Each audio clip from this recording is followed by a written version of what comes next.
సందర్భంగా జాతీయ బీసీ సంక్షేమ సంఘం కామారెడ్డి జిల్లా శాఖ ఆధ్వర్యంలో ఇక్కడ లోకల్ జిల్లా కేంద్రంలోని కామారెడ్డి జిల్లా కేంద్రంలోని ఇంటర్నేషనల్ హోటల్ పక్కన ఉన్నటువంటి శివాజీ విగ్రహం దగ్గర జయంతి వేడుకలను నిర్వహించడం జరిగింది. మరి శివాజీ మహారాజు యొక్క ఆశయాలను వారి యొక్క స్ఫూర్తిని తీసుకొని మన బహుజనులందరూ కూడా ముందుకు వెళ్ళాలని చెప్పేసి ఈ సందర్భంగా తెలియజేస్తూ ఉన్నాం మా సంఘం తరఫున. మరి జాతీయ స్థాయిలో మా ఆర్ కృష్ణన్న ఏదైతే బీసీల కోసం, బడుగు బలహీన వర్గాల కోసం ఏదైతే కులాలకు అతీతంగా పోరాటం చేస్తున్నారో అదే స్ఫూర్తిని మనం కొనసాగించాలని చెప్పేసి. ఎందుకంటే ఛత్రపతి శివాజీ అనే ఆ మహనీయులు కేవలం ఏదో ఒక కులానికి, ఒక మతానికి సంబంధించినటువంటి వ్యక్తి కాదు. ఆయన శివాజీ పేరు గుర్తురాగానే దేశభక్తి, మన మాతృభూమికి సేవ చేయాలనేది ఒకటే గుర్తొస్తుంది. ఎందుకంటే శివాజీ యొక్క ఆస్థానంలో 8 మంది మంత్రులు ఉంటే అందులో అన్ని కులాల వాళ్ళు ఉన్నారు, అన్ని మతాల వాళ్ళు ఉన్నారు.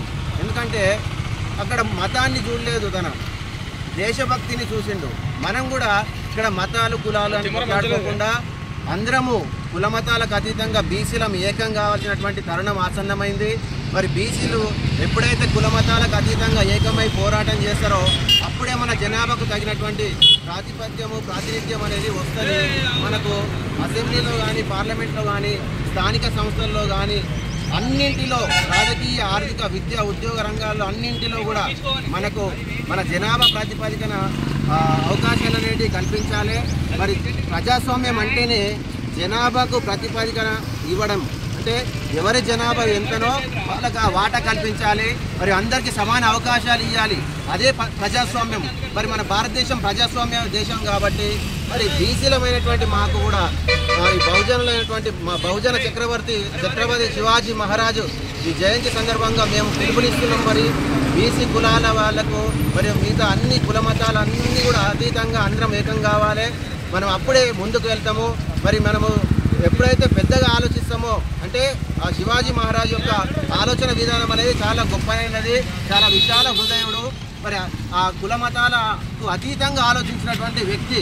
మరి అటువంటి వ్యక్తిని మనం స్ఫూర్తిగా తీసుకుంటున్నాం కాబట్టి మన సంఘము, మన ఆర్ కృష్ణన్న కూడా మాకు మహాభారతంలో ఆ కృష్ణ భగవానుడు ఎట్లయితే మాకు రథసారథిగా ఉండనో మన పాండవులకు, అట్లనే ఇప్పుడు కూడా బీసీలకు రథసారథి అయినటువంటి ఆర్ కృష్ణన్న ఆధ్వర్యంలో మనం యుద్ధం చేస్తున్నాము. ఈ బతుకు పోరాటం ఇది.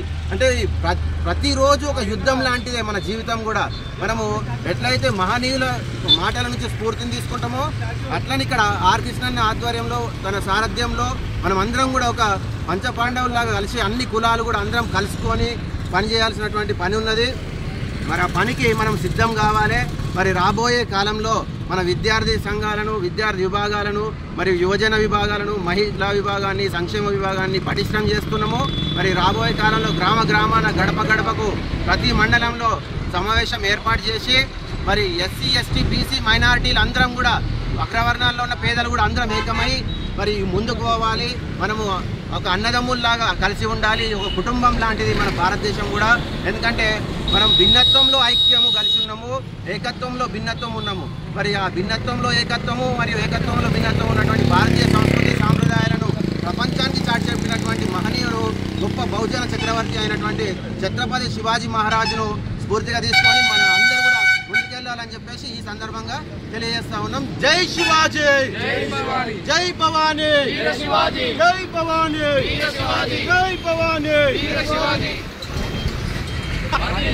బహుజనుల ఐక్యత, ఎస్సీ, ఎస్టీ, బీసీ, మైనారిటీల ఐక్యత.